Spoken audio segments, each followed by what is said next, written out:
Hello, hello, hello, everyone. Good morning, afternoon, evening, whatever time zone you are in. I'm on the I'm West Bill Coast. Murphy. You're on the West Coast.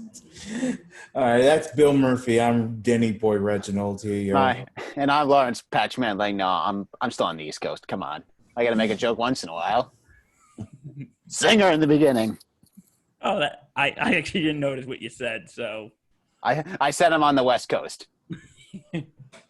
Is it nice and sunny there? Oh, beautiful as always. It's just hot. Yeah, it's a little warm today where we are, so. Hot and humid. Ugh. Everyone, if you're going outside, remember 6 feet. Nah, get rid of that now. That was broken a couple days ago. Nope. And even New York City. I'm walking around New York City. I'm doing everything I can, face mask, and all that stuff. Nobody cares anymore. It's crazy. No. And 2, wear sunscreen, especially me, because I fry like chicken, so. Yeah. And that's the Irish in you, Bill. Yeah, that's the Irish in me. We don't tan, we burn. Yeah. And 3, drink plenty of water. Stay hydrated. Yeah, that is a must. This is a public service announcement from Bill. As a must. Anyway, we just told you who we are. And welcome to episode 7 of the Sports Insanity Podcast. We got a great show for you guys today, don't we, boys? It's a mediocre show, I call it. It's always a good show. Don't be a pessimist. Stop calling me a pessimist. Anyway, so we got a lot to talk about. We are talking about the reopening plans that we're talking about. God, I feel like we've been talking about this like 300 times now. It's only like 4. But it feels like, hopefully quoting the Rolling Stones, this'll be the last time. It won't be the last time. But anyway, we're talking about that. We're talking about the 30 for 30 Lance Armstrong documentary. Lancey boy. And then we are building our baseball dream teams, both current and legends. That was an easy list. Come on. Yeah, but Patch, for my 2 friends here and everyone who has known me, I tend to overthink a lot. So when you overthink, you do bad. My partners in crime here will tell you, my mind is a very scary place. My mind always runs wild. Okay, so we got a great show for you today, and you know what? Why are we talking about it? Let's do it. Let's jump in. Let's do it. Okay, so now we're talking about everyone's favorite topic, reopening, and okay, first we're going to start with Major League Baseball because it's the briefest. We really have not much to say about this, do we? Nope. Can I give a synopsis? Can I give a synopsis? It's the same thing, but go ahead, Patchy. All right. Players are fighting with the owners. Owners fight with the players. Players produced a 115 schedules. Owners said, no deal. Weakest link. Goodbye. Move on. Yeah, but now they're like proposing a 40, 50 game season. And now the players, because I watched ESPN this morning, and they said now the players want an 82 game season. But you see, this is the thing that's frustrating. That's exactly what the owners proposed back in May. And they didn't take the deal because of money. And now all of a sudden they are willing to drop from 114 games to 82. And then still obviously make more money than the owners want. But it just goes to show you, you should have just taken the deal when it was offered to you. You have half a season. You're not going to make as much money as you were in a full season, but at least you had baseball, and it was lined up, and all of your teams came together, and they voted on it, and they approved it. Your teams were able to say, we're going to have a season. And it was up to the players. And the players decided, no, let's just push back. Let's continue to fight our way to make sure we make as much money as possible. And it's now backfiring on them because now it's shorter season that the owners want. It's all ridiculous. Because the original plan was that they were gonna try to have spring training, like what was it, like mid to late June, Something like that. And that's obviously not happening. and they wanted to have opening day July 4th. That is like 28 days. That's 4 weeks away, guys. There's no way that's happening. It's over. This is, and like, listen, I hate to say this, MLB baseball, the MLB Players Union, they shot themselves in the foot. Yeah, but, I mean, both sides shot themselves in the foot. You know, the owners are being too cheap. The players are should have taken being the too deal. greedy. It's like, do you think maybe the owners can say, okay, you know what, we'll go back to the 82 game deal? I mean, it's possible, but what time do they have left? 82 games. They still have to have a spring training. And if you're going to try to get everything together in like 3 weeks, all I could say is to both the union, to both the players union and to the owners, if you guys can get everything together in like 3 or 4 weeks, good luck. Definitely. This whole thing is just, this thing is ridiculous. the cool thing about a 50-game season is that every game's going to matter. That should help baseball because, you know, obviously baseball's getting terrible publicity right now. No one's liking them. But if they can agree to a 50-game season, every game matters. People are going to be locked in. That could help the sport. And I think it could also permanently help shorten the season because I know they've been talking about shortening the season for a long time, from 162 games maybe back to 154, maybe a little less. Yeah. Yeah. So, we got to see what's going to happen. It's a frustrating process. Go ahead, Patch. Sorry. You're fine. It's still a wait and see game with the MLB. We got two of the other sports that are making great progress. And we'll get to that in a second. All I can say is I hope MLB does come to a solution, but you know what? It's like my mood has changed. At first I was optimistic, then I became cautiously optimistic. Now I'm like, you know what? I think just stick a fork in it. I've been cautious since May because once May happened, you can kiss the 120 goodbye. That's why I started getting worried. Now I'm like full out pessimistic about this because again, your target deal was you wanted to start July 4th. Mm-hmm. That is less than a month. That is a little less than a month away. Mm-hmm. How are you going to get them to train before that? How are you going to get everything figured out? Yeah, it's going to be tough. It's going to be tough. And I even heard that baseball might even continue with or without a deal. And so what could be the implications? That's going to be, I mean, certainly if there's no labor deal, that could have many issues with it. You know, going into next season, how's that going to be? Before we move on to the other MLBs, the other sports that are actually making progress. Also, the collective bargaining deal with Major League Baseball expires at the end of next season. Like, could this be more pressure in what's going to happen then?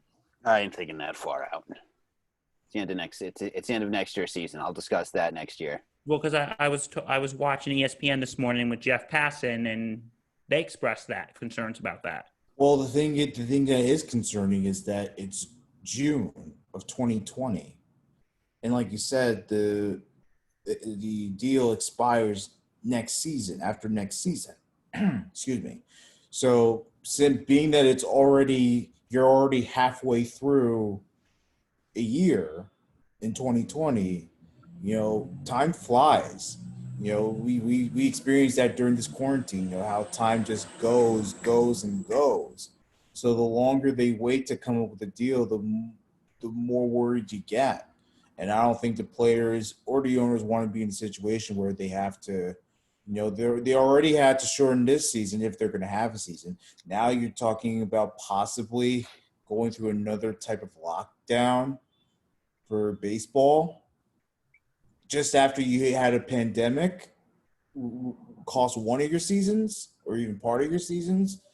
That's gonna be pretty tough. So I actually would be a little worried if they can't somehow find a way to come together and compromise. But you know what? But we got to see what happens here. And if you want to hear us go more into detail, we talked about it 3 weeks ago in episode 4, and we talked about it last week. So if you want to hear more detail about that, go watch those 2 videos. Yeah, and of course that's so far. We're not going to spend a lot of time on that because, again, it's like Groundhog Day. Nothing's changing. Mm-hmm. And again, I think a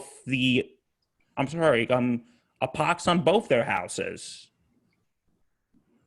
I think both the players' union and the owners are acting ridiculous. I've been saying that for a few weeks. And you're right.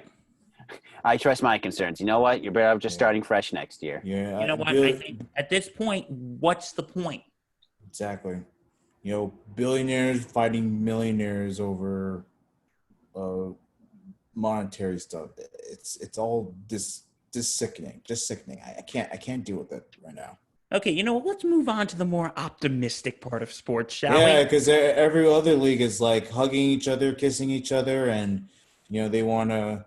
I'm going to tie that all together in a second, but anyway. Nuts. It's crazy. Love it. Well, like, for instance, the NBA, they're the polar opposite. The Board of Governors voted on Thursday to reopen, and the players voted yesterday. They all voted yay. They all voted yay, so the NBA is coming back July 31st.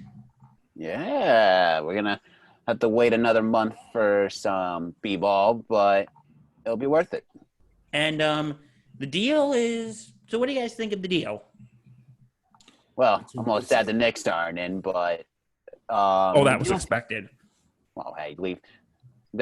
My love-hate relationship with the Knicks goes a long way, and that's for a sidebar episode one day. But to me, they should have went even amount of teams. You dipped 2 Eastern Conference teams. You added an additional 2 Western Conference teams. You should have went even instead of saying, all right, Western Conference is getting more teams coming back than Eastern Conference.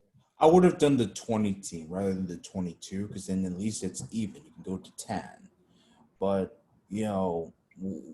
whatever the case may be, we get basketball. This will just do. I mean, it is kind of weird that more Western Conference teams were able to get in than Eastern Conference teams. Like Patch. I just don't get it. I agree with Patchy. Even out the teams. Like why have more teams from West and then only one team for the East? Extra team at least. That's what I'm trying to say. But it's just I don't get it because you're putting the Wizards who were that 9th seeded team. You're putting them in the spot where they probably have to. I mean, obviously the other teams in the West probably have to work harder, but the Wizards have to earn it more because they're the only team. So, a lot's on their shoulders. Anything can happen with that West play-in and stuff. So, I just think it's kind of weird. So, it's interesting. But you know what? What do you think about the length of the season? It's gonna start July 31st. The latest it can end if the NBA Finals goes all 7 is October 12th. Yeah, so then that gives them a month off and then come back for the fall. Yeah, I think that gives I think training camp would start November 10th. Mm-hmm. Yeah, so you're. And then opening night would be December 1st. Be December 1st. Yeah. Do you think that's a good way to map it out, or? Well, the concern is that you're up against football.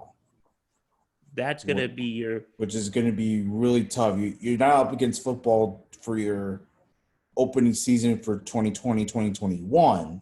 You're up against football to finish off the season that was suspended. And football's already in their next season. So it's going to be tough ratings-wise and money wise. The NBA and the NFL are gonna, going to be going after each other. yeah, you're not really attracting people because people are already into the football season. They're already a few weeks in. So, and then, of course, basketball, while they're going to be in the playoffs, it's just going to be really tough because football is the number one sport. And also, because we talked about this 4 weeks ago. Sorry I keep going back to old shows, but we go back 4 weeks ago. I told you the NFL actually has, I think it's the Saints and Vikings plan on Christmas Day, in which Christmas Day is usually NBA games. So, because it's like the NFL has Thanksgiving, the NBA has Christmas Day. So, that's going to be a ratings fight. Well, it really depends because that's going to be near the end of the season for the NFL. And if the Saints and Vikings are in playoff contention, what's it going to be like? Exactly. Well, usually your NBA games are on ESPN, ABC, TNT. So, and usually they throw NFL and Fox or CBS. Right, and I think that's one of those NFL Network specials. So yeah, so it'll be on the NFL. So it's probably going to be on cable and maybe local in the markets that the teams are in. So, I don't know if I would worry about the TV aspect of it, but definitely the viewership aspect of it. Like, people are probably going to be more intrigued about the Vikings trying to make a playoffs search. Yeah, and so that's going to be so NFL versus the NBA, that's going to be a bit of a mess, but it is going to be a mess, but I mean, look, anything to get sports back up and running. I mean, I know I've been saying to pretty much cancel sports the rest of 2020 because, pandemic, right now it's just not a good time for people to get it. But if they can do it and they really are about it, why not? Why not? And I think that the fact the NBA is willing to go to Disney and finish off their season, obviously, in a more condensed way. So another thing that I'm really interested about is this 8-game regular season that I just don't quite understand why even have it. Just go straight to the playoffs because we already know. Because this is what makes it so weird is that you have these extra teams coming in and vying for a spot for the playoffs where you could have just ended the season and here's your 16. Exactly. Now, who cares about the other teams? It's just like all the other 8 teams that were left off but why do you care about the other teams that weren't in the top 8 in their respective conferences and they now they have a chance to fight for the last playoff spot. I just don't get that. That's why I would have just went with cut the season. Here's your teams with playoff. Like what the NHL is doing. Exactly. And then you just play the playoffs and then you get yourself ready for November. Exactly. Because now you're just going to ruin the calendar. And we already knew the calendar was going to be messed up. The calendar's destroyed. We already knew the sports calendar was going to be messed up because of this pandemic. Everything's going to be changing. But why change things even more by making things more complicated than it has to be? So, yeah, that's what's going on with the NBA. The NHL. Oh, I'm sorry. Do you guys have anything more to say about the NBA, or can we go? Nah, I'm good. Yeah, I mean, I'm just very intrigued by it. I mean, the thing that I do like is the fact that they're having a play-in tournament. I think it's interesting. I just don't think it's necessary. That's the point I'm trying to make. Well, we have to see about that. I think, I agree with you. I think they should just do what the NHL is doing and just go right to the playoffs. Right. And The NHL seems like, they have their playoffs kind of figured out. And I'm kind of liking what they're doing with the playoffs. It makes things crazier. Yeah. Speaking of the NHL, they're moving along smoothly as well. Yeah. The NHL said that they can reopen facilities on Monday. Mm-hmm. Yep, and that's according to their phase 2 plan, right? The Yeah, I phase think 2 of so. the reopening. Let me look at that. All the training facilities can open. Teams can start practicing. That's going to be wild. I can't wait for the Rangers to win a Stanley Cup. I'm feeling optimistic right now. Oh, me too. Well, you got to be. Because, look, if you really think about it, it's pretty much anyone's cup because people have been resting for so long. They've really been playing. Yeah. So everyone was in mid-season form in March. And then everything shut down. Now they got to get back into form, so everyone is pretty much on that same, level. Do you They're think trying to get back maybe to it form. could be a bit of a, well, that's what training camp is for, but I was thinking, do you think it's going to be a bit of a hassle because, they haven't played together since March? I'm not worried about the team. I'm worried about players. Yeah, that's what I meant, like with the players and stuff. I see what you mean. I mean, I just like the fact that, all of those teams that were absolutely the top teams in the conference, absolutely. Now they're playing and they're pretty much on the same level because they all have not played since the sport shut down. So the fact that they're on the same level, they're all trying to get back into form, it's going to be really interesting. And I like how they're doing it. They're doing like some round robin type of thing where the top 4 seeds in the conference are facing each other, and they're going to be reseeded.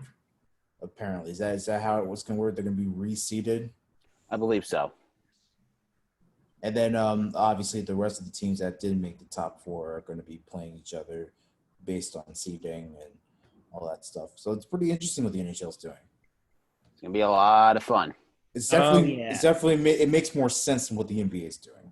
Because we have to say this, playoff hockey is the best. Can we agree on that? Out of all the sports, playoff hockey is the best out of all the playoffs. Yeah.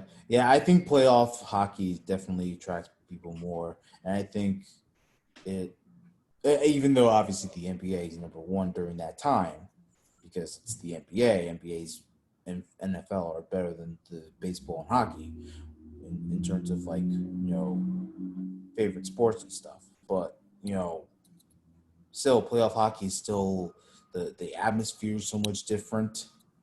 The play is so much different. It matters more. People get into it. And it's terrific. I miss the Rangers in the playoffs, to be quite honest. I do too. Sorry, guys. Bill's yelling at someone. That's funny. Bill's like, get out. I'm doing a podcast. Get out.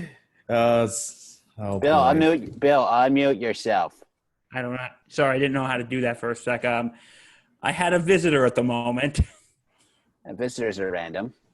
My brother. Hey, nothing wrong with that. I like your brother. Yeah, he's standing right here. It's a cool dude. I like him.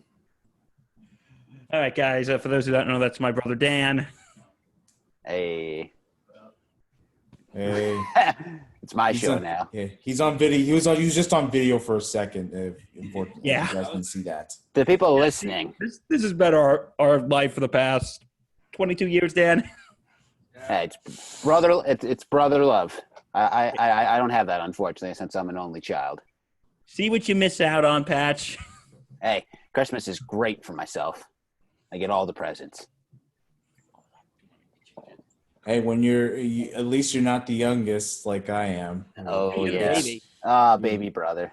You get treated, you get more attention, and it's overwhelming. And I hate it because then people knock you for being the youngest. So Yep. So back to our whatchamacallit. Back to our hockey discussion. Back to our discussion. And the NFL, again, nothing to say because they're moving along very nice. Very smoothly. Could hopefully have fans. And we just broke news. Well, this is more relevant to our area since we're New Yorkers. Since we're relevant to Governor Phil Murphy of New Jersey, or as I jokingly call him, Cousin Phil.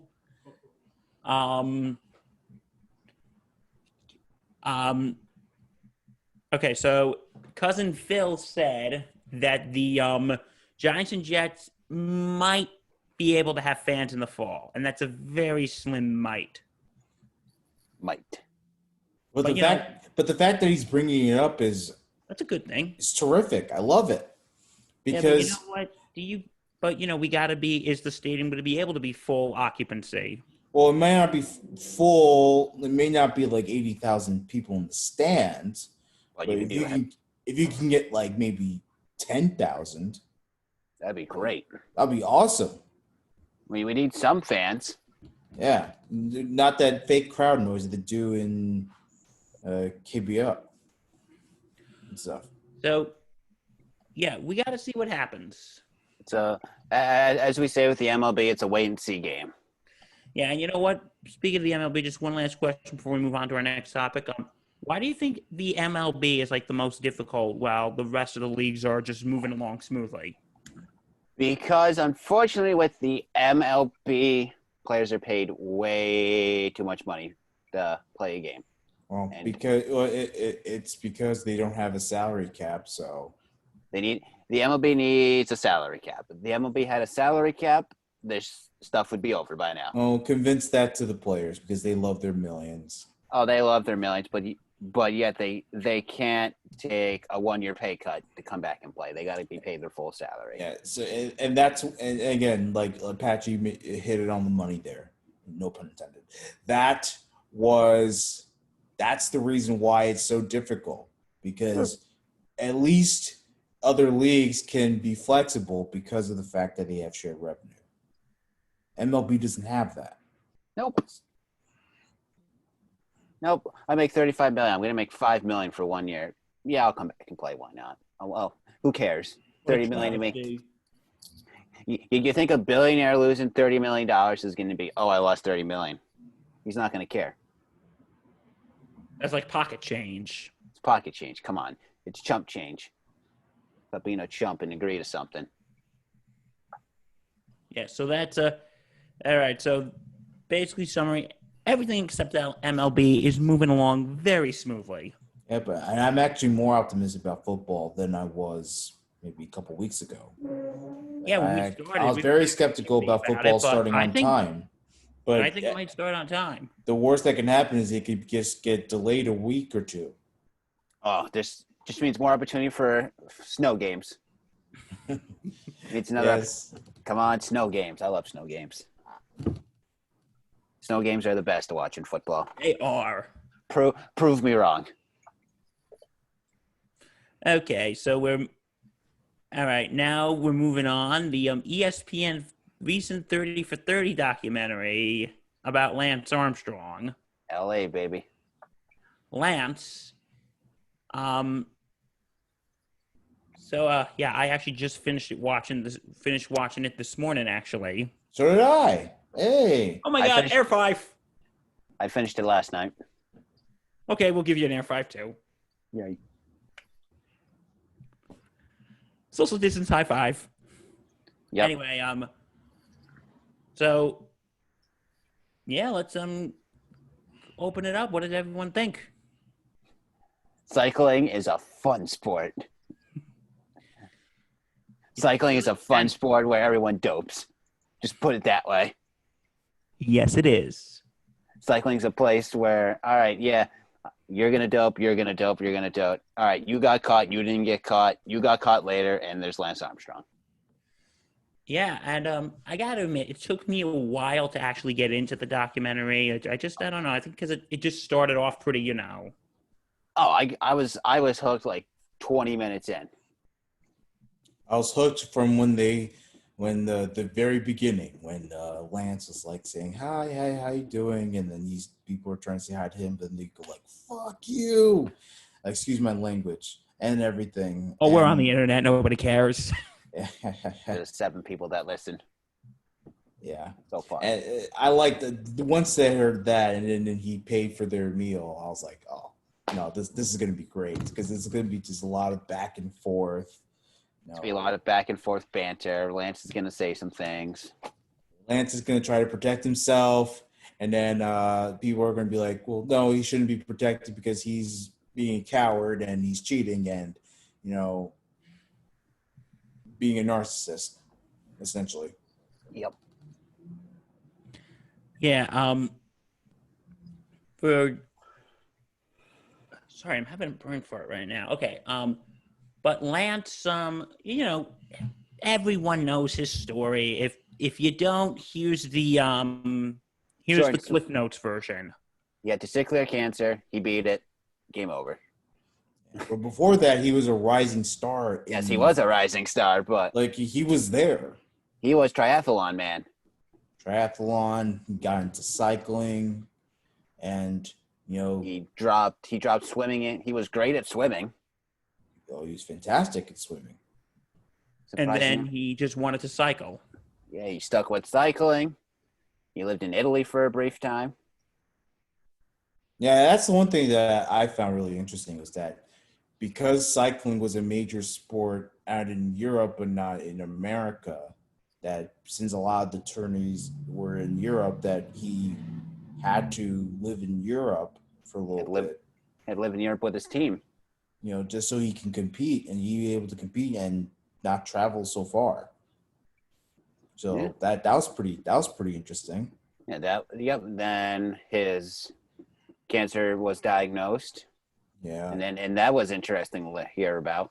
Yeah, because it started at the ball region, the region that's very uncomfortable for us men, and then it somehow. Not that we're making light of this, but we're discussing about it. Yeah, and then it was able to get to his brain. Yeah, and he beat it. Listen, I'm not a doctor, I'm not a medical expert, but if it gets to your brain, it's pretty much. Yeah, they're saying about 20% chance that he was gonna beat the thing, and he beat it.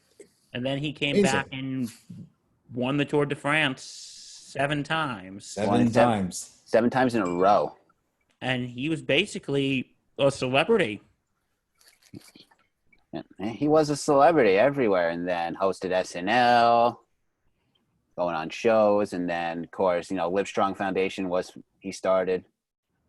Trust me, if you've been around in our generation, me, Patchy, and Reggie's guys, those Livestrong bracelets were everywhere. Are you kidding me? I was dying for one. I finally got one. I had one. I wore it. I got one. I was pretty late to the game, but I wanted one so bad. I remember how much I wanted to have it because it I don't know. It just defied a generation. It meant something to people. Like you couldn't go anywhere without having one. It was like you could be in a crowd of like 1,000 people, and 700 of them had the Livestrong bracelet on. Yeah. So it was just the silly bands before the silly bands. Yeah, it was silly bands before silly bands became the craze. And then now comes the uncomfortable part of this documentary. It's the downhill version. From grace. It's the fall from grace, like most big celebrities have. Okay, for those of you who don't know what happened, it turned out that one of his teammates were doping. And they leaked it, and Lance Armstrong's name was on it. Lance Armstrong denied it. He somehow pleaded not guilty to doping for the first time. And then got caught. And the fact that he had been doping since he was in his early 20s. Oh, yeah. Also struck me. But again, not surprising because apparently doping was a huge thing for a lot of those cyclists because, if you're going to race in the Tour de France, which is apparently toughest thing to ever do. It's the toughest thing. I think it's the toughest thing to ever do. You're cycling for I think like 26 days. Like something like that, and then almost 3,000 miles.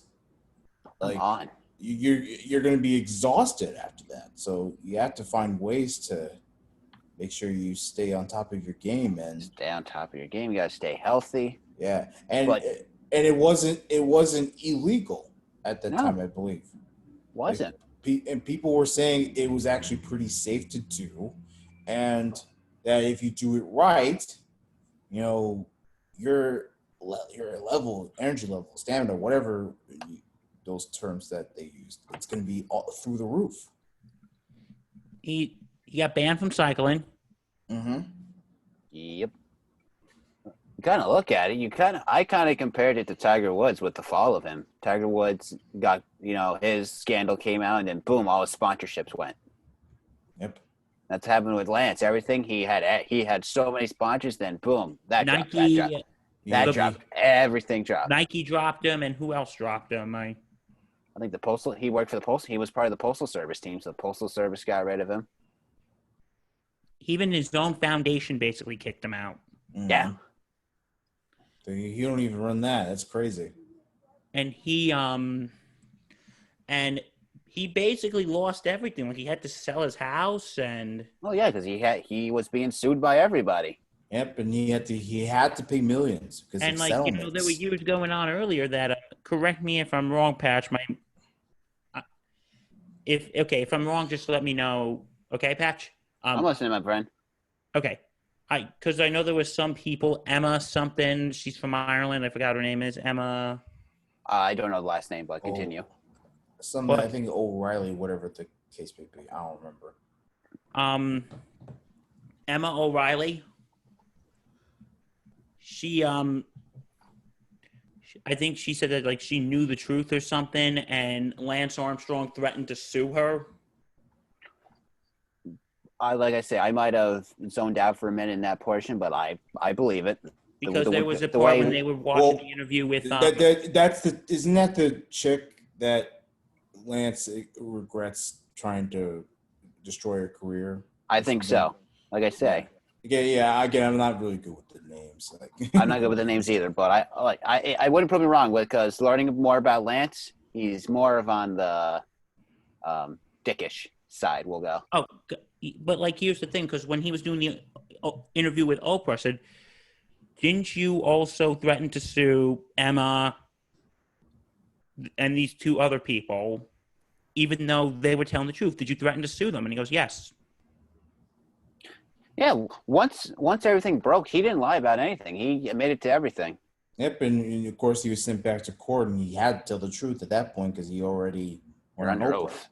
Yeah, and this the funny thing was, and I apologize, Bill. One of the things is that he was anticipating more lawsuits, in which then he would have to, swear that he would tell the truth, or he had no choice. He was pretty much stuck. So he actually arranged the Oprah interview beforehand, and that was massive.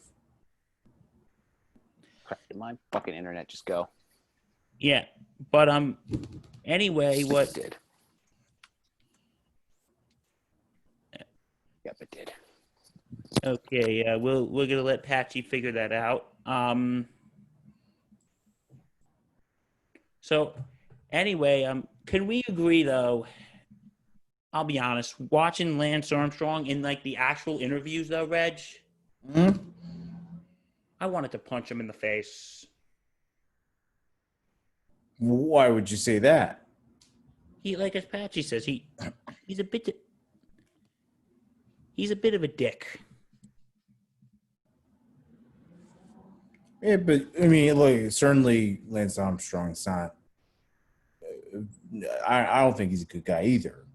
But if you really think about it, we officially lost Patchy's video, so he'll be back in a second. Patchy's been voted off the island. No. Something happened with his internet. He'll be back in a sec. Yeah, but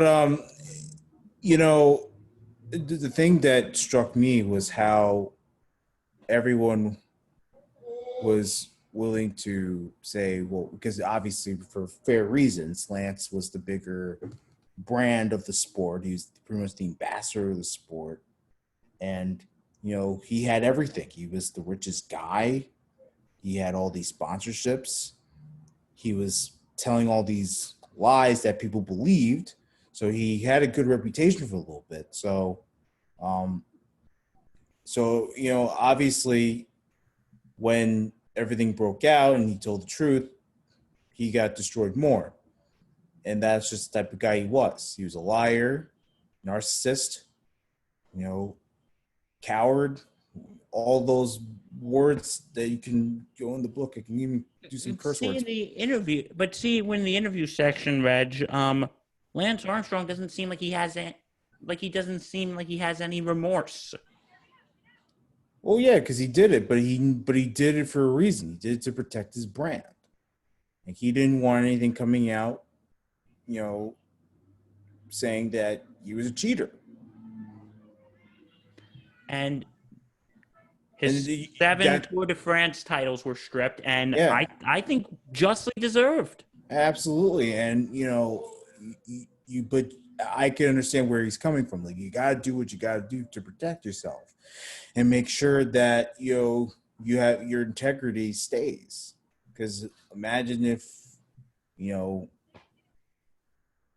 if he had just told the truth, he wouldn't be a recognizable name. Yeah, and you know what? Do you think his Hey, Patch, you're back. Yo, I'm back. Yeah, internet bugged out for a minute. It's all right.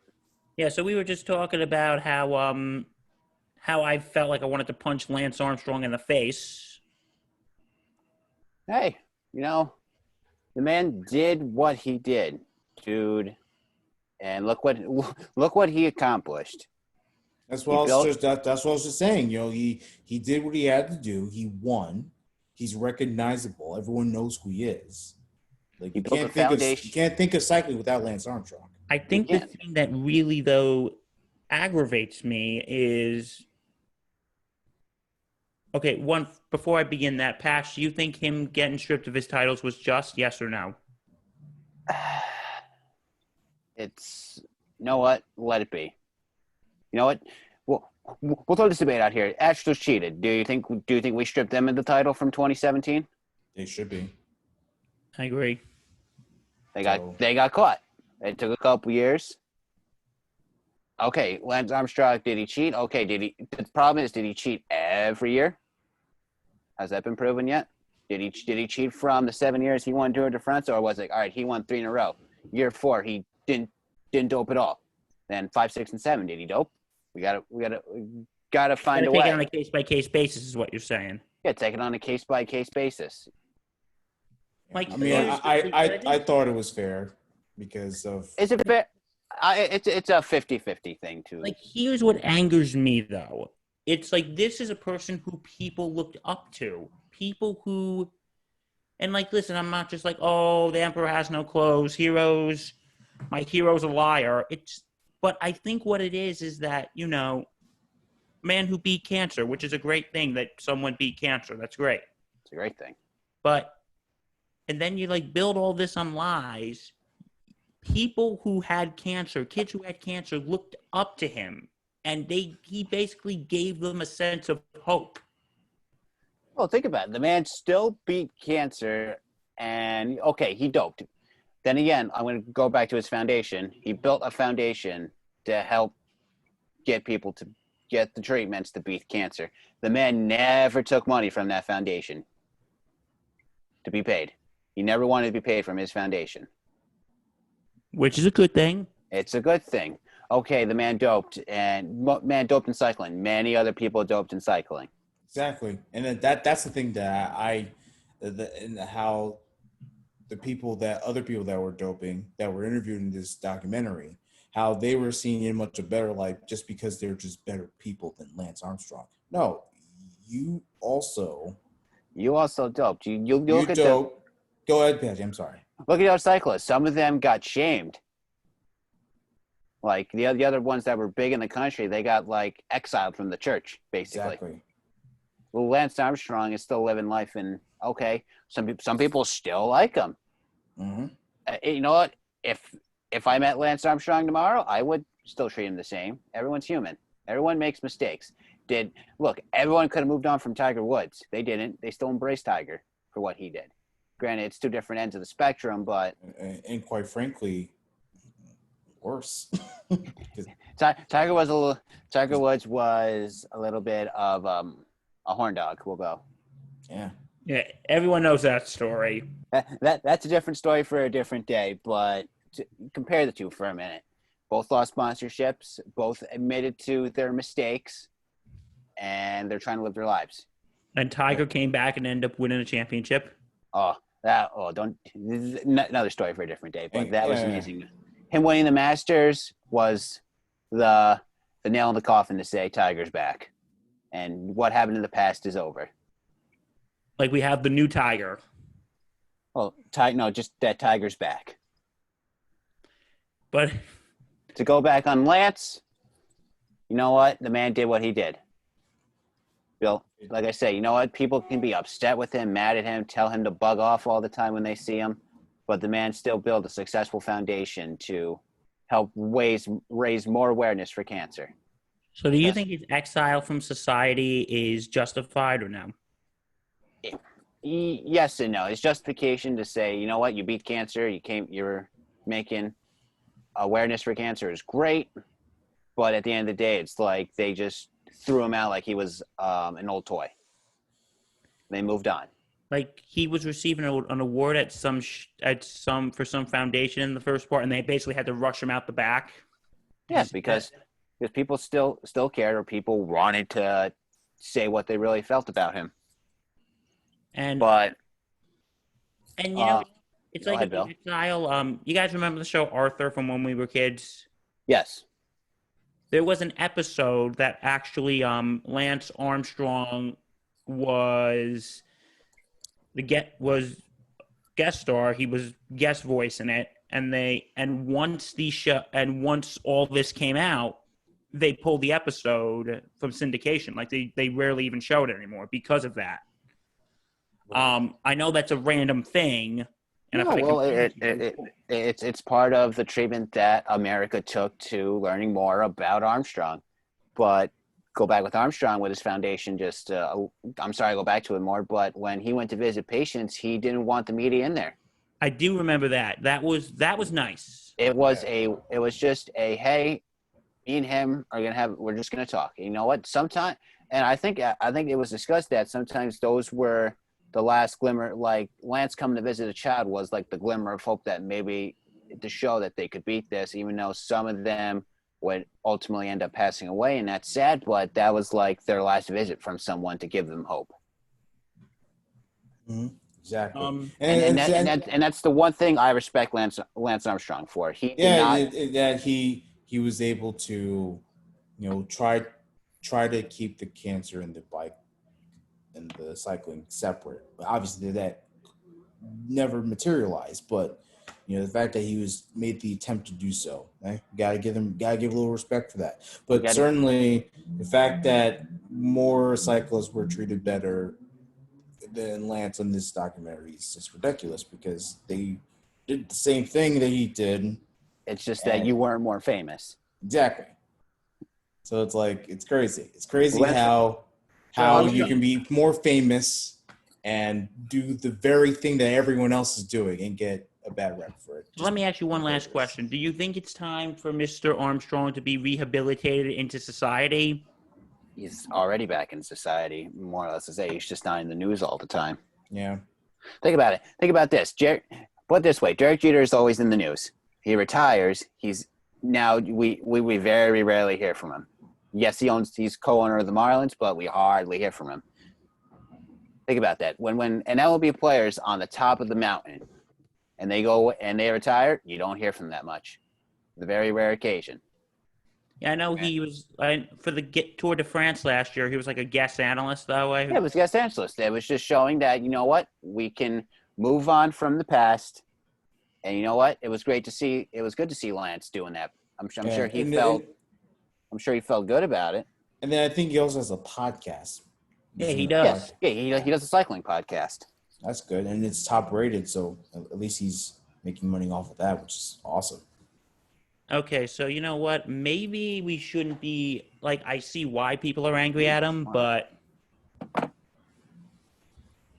you know, people are going to be angry at everyone. You know what? People were mad at A-Rod when he got suspended. I was too, but I've let it go because Listen, because he's a good guy. That's why. Look at Tom Brady and all the allegations with the Patriots. People still go to the Patriots games. People still buy merchandise from Brady and all the people part of that. You know what? they're not going to be going to Patriot games for him anymore. Well, that's not the point, Bill. I know what you mean. Fine, they'll be going to Buccaneer games. We can say And get him, and get so. People move on. You know, Brady Patriots. You know, Deflategate, Spygate. People moved on. People eventually move on, and it's a after memory in the history of sports. Yeah, eventually, you know, all this thing about Lance Armstrong will just die out, and you know, people will revere him once again. Once again, think about these two things for a minute. Okay. Michael Jordan's documentary comes out. You don't hear much from Michael Jordan. Think about that. His documentary comes out now. Relevancy comes back to Jordan. So think about that. Think we could be seeing like the same thing with Lance Armstrong, like his relevancy coming back? His relevancy won't be as much as Jordan, but people, it's just like, hey, like I say, when this came out, I'm like, oh, I forgot about Lance Armstrong. It's like, oh, because he's never in the news anymore. Yeah, and don't get Patchy wrong. We're not saying that the people that don't like him aren't just gonna like him again. No, but listen, if you don't like him, you're justified of not like him. Yeah, but the people that want to associate with him, they're going to, because he's going to be back in society. He's not going to be ousted completely. Yeah. Okay. So again, these are just our personal views on this. I always said if you want to form your own opinion, go watch the documentary. Yep. And it's a good one. It's a doozy. 2 parts. About 4 hours total. Yeah. Next week documentary. It's whatchamacallit, Bruce Lee, right? Yeah, it's on tomorrow. Be Water. It's on tomorrow. I can't wait for that one too. That's going to be interesting. I'm going to love. I'm ready for that one. I'm going to love to see how they tie everything in, because Bruce Lee is some magical creature. I'll tell you that much. Moving on, Patch, since this was your idea. I come up with these great ideas all the time. Yes, you will be receiving the Nobel Prize. Thank God. We'll put that another thing off the bucket list. I called Sweden. They're considering it. All right. So with this week's fun, I'm gonna come up with a name for it eventually. But this week's, I would say, list is you had to build your current baseball dream team and your legendary baseball team. Yes, and if it's okay with you guys, I had a little bit of help, if that's okay. Help is fine. I had my right-hand man. He's right over there. He's hiding. I don't see him. Oh, well, bring the camera down, Bill. Okay, I'll put it. There he is. My brother Dan. That's all right. Help is good. Because it's like... Show him again. Bill, show him again. Talk. What do you want me to say? I'm right here. He's right there. Yeah. Well, Billy, the camera's not facing you. Put it down. I'm just saying, Billy, down more. There you go. Is that good? Yeah. There you go. What's up, guys? Okay, can I take the camera off him now, or does he? Absolutely. Yeah. Okay, so I've had, quoting the Beatles, I've had a little help from my friends. Yeah, Danny Murphy, very smart baseball man, Danny Murphy. He is. He is. So, this list was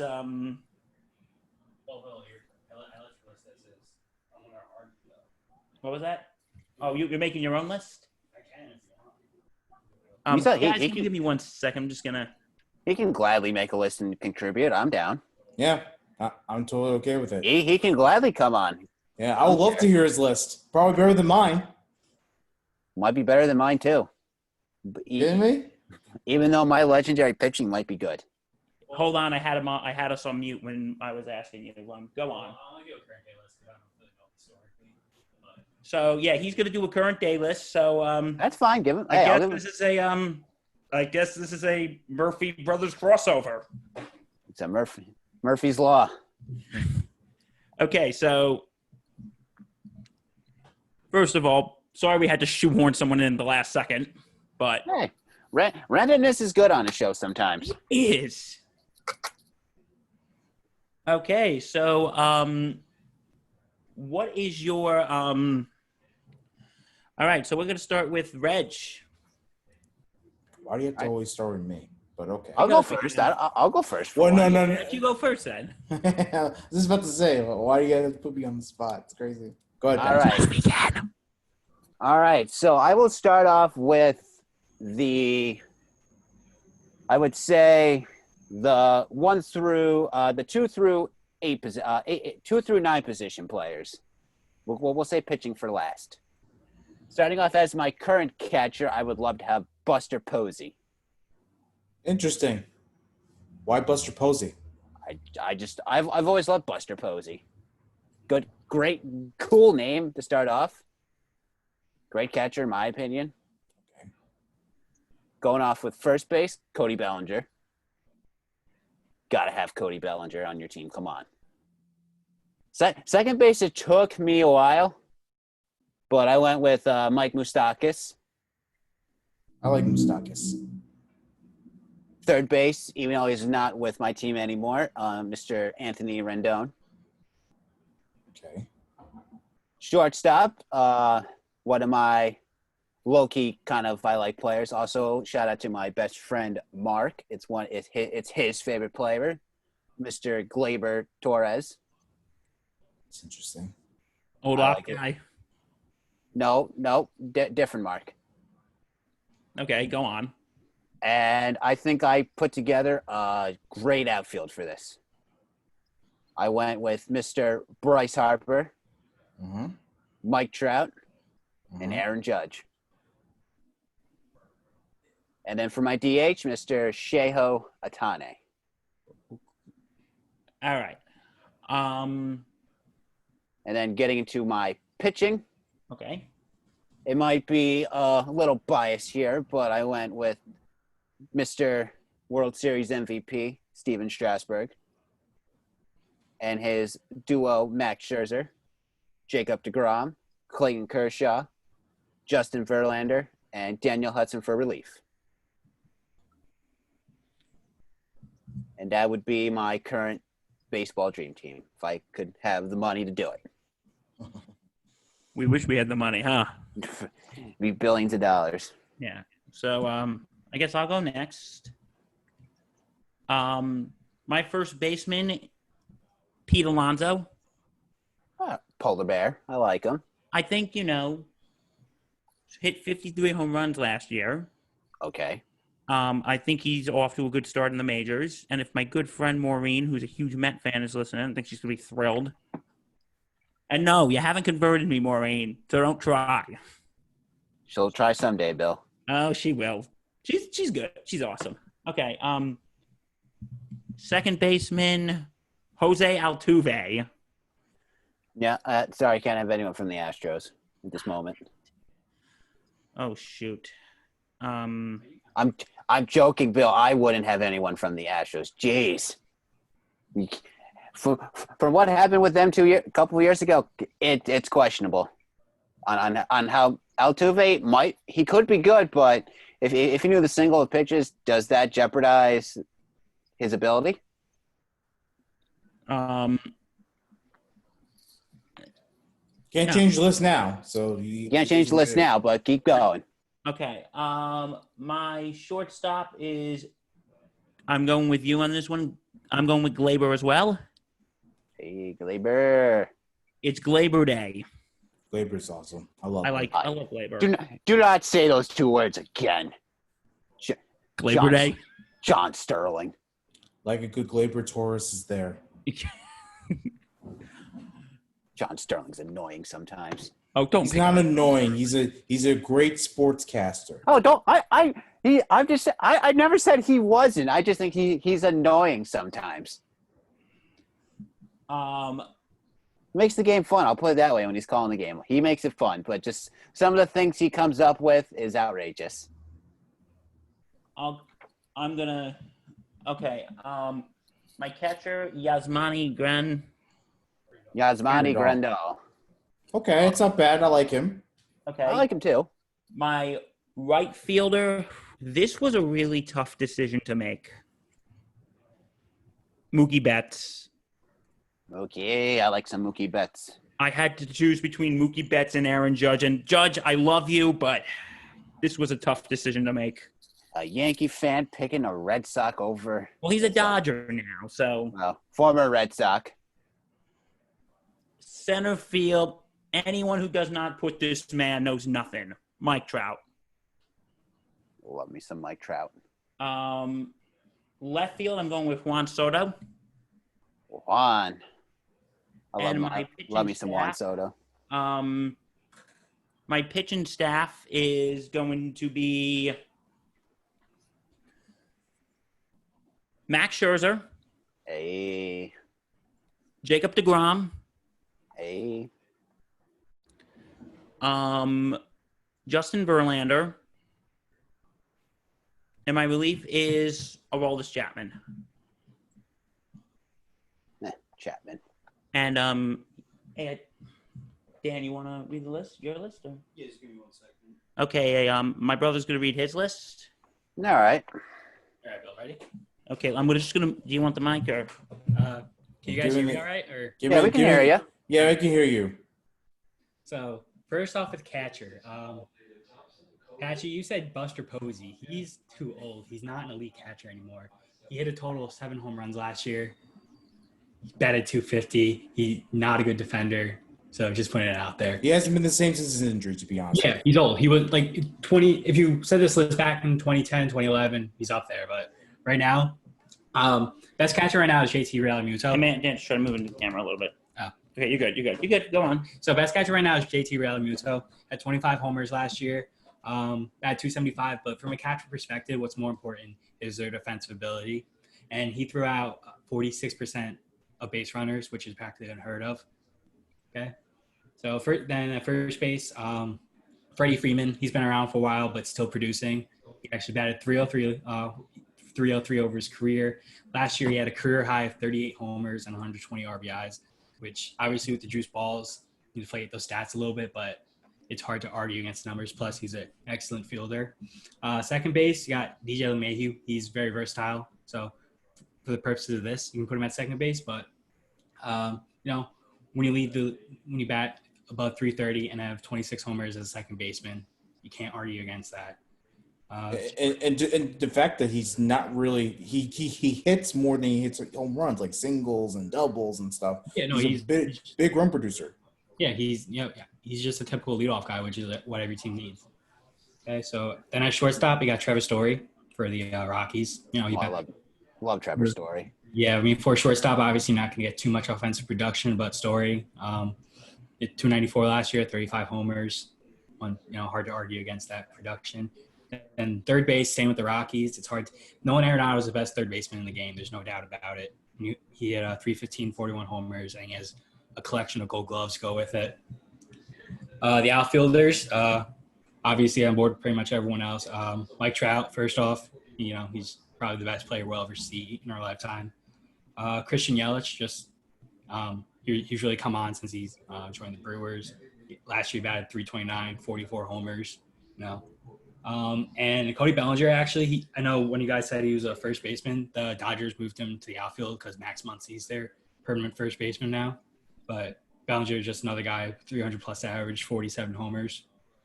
And pretty sure the pitching staffs are the same, right, Bill? Yeah, pretty much. Yeah, just Scherzer, DeGrom, Verlander. You can't argue with a sub-3 ERA, and at least in Verlander's case, 21 wins. And then Chapman, second in the league in saves last year. So, that's my team. Yep. All right, I like it. That's not bad. That's not bad. A lot of things. First of all, Danny, absolutely agree with you on a lot of them because my catcher is JT Realmuto as well. Yeah. This guy's defense is like a freak of nature. Like, ever since he switched teams, like he's gotten better, and his production's so better. I like him. Pete Alonso. You have to understand Pete Alonso. This kid was taken off the roster. Like there was a chance that he was not even going to make the roster. Yeah, I'm sorry for him. I apologize on his behalf. He's got to get going. So okay, well, we'll see him soon. He'll be back. He's welcome anytime. You hear that, Dan? You're welcome anytime. Yeah. So we hope you enjoyed that cameo by my brother. Yeah, way to go, Enjoyed it. Dan. Any case, Pete Alonso. I mean, the fact that he lost weight to get into the league because apparently he had trouble trying to make it to the league, as a late season call up. So the fact that he wasn't able to get that done, but then was able to make the roster the next season and exploded. Absolutely my dream first baseman. I went with you, Bill. I went with Jose Altuve. Altuve, regardless of the cheating, Altuve is a stud. This guy's quick. This guy can hit. Like, he doesn't need to cheat in order to be good. So that's why I was kind of taken aback when I found out the Astros were cheating, because it was like, why? You have all these good players on your team, especially Altuve. He's short, but he is so good with the bat, and he can run the bases. So I went with Altuve. My third baseman was Nolan Arenado. That guy is awesome. Trevor Story's my shortstop. I mean, his rise to the league is also pretty sweet to watch. So I can't wait to see how his career unfolds. My outfield consists of Mookie Betts, because he's the best in the league. Christian Yelich, because before his injury, he was the best in the league, in the National League. So I can't wait to see what he looks like when he comes back. And then Mike Trout is, again, my outfielder, because Mike Trout is just unbelievable with everything that he does. Designated hitter, mine was JD Martinez. That guy just smacks homers. And then my rotation, you have DeGrom, you have Scherzer, you have Verlander, you have Strasburg, you have Cole. Those are the best pitchers in the league. Anyone cannot argue that. And then, of course, Aroldis Chapman is my reliever because he throws flames and he's getting on the older side. All right. Okay, that was our current team, and now we move on To the legends. And now, would you please describe legends? Any former or Hall of Famer? Any former Alive player? or dead? Alive or dead? Wait, so it's got to be Hall of Famer? Any former player. Any former player. So that would include legends, Bill, or Hall of Famers. Okay, so only Hall of Famers or? Any former player. Okay. It's any former player that's played that you think is deserving to be on your team. It doesn't have to be Hall of Famer. It just has to be someone that's played before. Yeah, but in the majors. Preferably someone that was good. Not someone that played like one season and was out. Yeah. Okay. I'm going to be honest. My list was tough to make. I had to make a lot of sacrifices. I think I built a pretty good team. I built a good team too. So you or me first, Patch? I'll go first. Ladies first. Starting off with catcher, Yogi Berra. First base, Pete Rose. Second base, Jackie Robinson. Third base, Chipper. Shortstop, DJ, Derek Jeter. Right field, the Babe. Left field, Etrio. In center, Ken Griffey. DH, David Ortiz. What about pitching? Pitching, we got Randy Johnson. Cy Young, Pedro, Nolan Ryan, David Wells, and for relief pitching, you cannot have this dude on. If us three don't agree all on this, there's something wrong in the world. Rivera. All right, my list. This one was not an easy list to make. I had to make a lot of sacrifices. Go ahead. My first baseman, my all-time favorite Yankee, though I was not around to see him, Lou Gehrig. If both Reg and Patch have been in the Yankee games with me, I always wear my Lou Gehrig jersey when I go to the games. My second baseman is Joe Morgan. My shortstop, mine is the same as you, Patch. I picked DJ. Third base, I picked George Brett. My catcher, Johnny Bench. Right field, I picked the Babe. Center field, I picked Willie Mays. And left field, I had someone down originally, but I think I'm going to change it. Joe DiMaggio. To me, it was a thing between Joe DiMaggio and Ted Williams. So, and my pitching rotation is Bob Feller, Sandy Koufax, Randy Johnson, Whitey Ford, Nolan Ryan. Did I say Tom Seaver? No. Tom Seaver. And, of course, my closer, Mariano Rivera. Danny Boy. Okay, we got. For me, this was not very hard to do. Lou Gehrig turned first baseman too. Bump. Austin Meinhorst. Jackie Robinson, second base. Chipper Jones is at third. Derek Jeter is at short. Edgar Martinez, designated hitter. He's got to be. He's the best. Outfielder, you have Ken Griffey Jr., Barry Bonds, Manny Ramirez. Love me some Manny. Manny Ramirez. All these players have in common at least 500 home runs. Who was your catcher? My catcher is Mike Piazza.